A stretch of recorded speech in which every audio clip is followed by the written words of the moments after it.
In a heavily resourced and documented article at AmericanThinker.com titled Barack Hussein Sobarka by Jason Kistner, we find some amazing discoveries regarding the identity problem of Barack Hussein Obama. Jason Kistner is an associate professor of criminology at California State University, Fresno. Following is an edited synopsis of that article with an absolutely surprising find by the P.P. Simmons staff at the end of this video. One of the unexplained mysteries in the all-but-missing documentation of the early life of Barack Obama is the appearance of the name Sobarka as his last name on an official document filled out by his mother. We are in possession of Stanley Ann Dunham Sotoro's 1968 application to extend her 1965 passport for an additional 2 years. Her passport, by the way, is now reportedly destroyed. On the second page of the application, Ann Dunham attempted to exclude her son Barack Obama, or Sobarka, from her passport, but the item has been crossed out, perhaps on the advice of the consulate in Jakarta, as this would have left 7-year-old little Barry passportless, so the exclusion did not happen. The appendage Sobarka seems to indicate a name change or a change in citizenship status for the boy. But there is a very good and surprisingly simple explanation for the seemingly random appearance of the name Sobarka on Obama's mother's passport application. Believe it or not, the reason appears to be linked to Loretta Fuddy. That's right.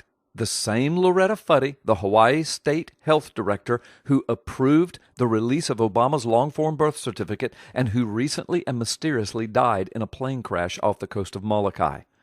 Obama's mother and Loretta Fuddy have one very strange factor in common. Both have been directly linked to the Subud cult, which originated in, of all places, Indonesia, and was founded by the Javanese Muslim Muhammad Sabu. The small cult appears to have around 20,000 members worldwide. Fuddy's cult member name was Diliana. Her official position was regional helper. Note also that the World Subud organization seems to have been based in, of all cities, Chicago. Wow, think about it. Indonesia, Chicago, Hawaii, 3 locales linked directly and very importantly to Obama's life.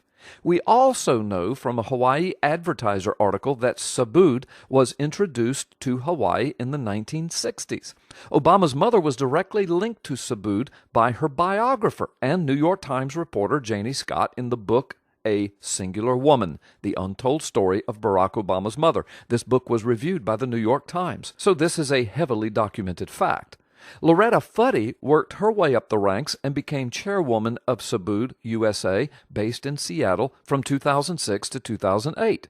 But note that of all the persons that could have been installed as director of the State Department of Health in Hawaii, Hawaii chose Fuddy, a leader of a small cult with roots in Indonesia and connections to Barack Obama's mother. Secondly, remember that Fuddy assumed the directorship position in Hawaii in January 2011 after being appointed by Hawaii's governor just a few months before the release of Obama's long-form birth certificate. Changing one's name for spiritual reasons was something frequently done by followers of the cult Subud, and Stanley Ann Sotoro was in fact closely associated with Subud. We know that. It is reasonable then to suppose that Sobarka, the name chosen for Obama on that passport, arose in the same way new names for others, like Diliana Loretta Fuddy did. But remember that the name Sobarka appears in the passport renewal section labeled Amend to Include or Exclude Children.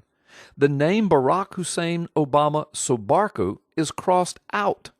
This signifies that Obama's mother had apparently decided to exclude Barack from her passport renewal.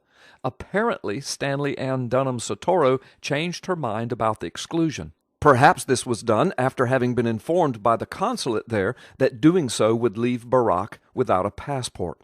But there is another possibility, one just as valid and even simpler. What if Obama's mother was trying to include Obama in the renewal, but she wasn't able to produce a birth certificate? And the Subud name Sobarka simply did not suffice legally. That could explain why the name Sobarka appears nowhere else in any of Obama's documentation of which we are currently aware. But now for the real shocker in this entire matter. The staff at P.P. Simmons did some research and found an old picture of the founder of the cult of Subud, one Muhammad Sabu Sumohadi Wijojo. Do you see anything odd here? Think about it. Fuddy, Obama's mother Dunham, Subud, Hawaii, Chicago, Indonesia, no birth certificate, Sobarka on the passport, a dead Hawaii Department of Health director, the one who conveniently certified Obama's forged and fabricated long-form birth certificate. Are all of these simply odd coincidences, or is there something more here? I have a feeling we will soon know the truth.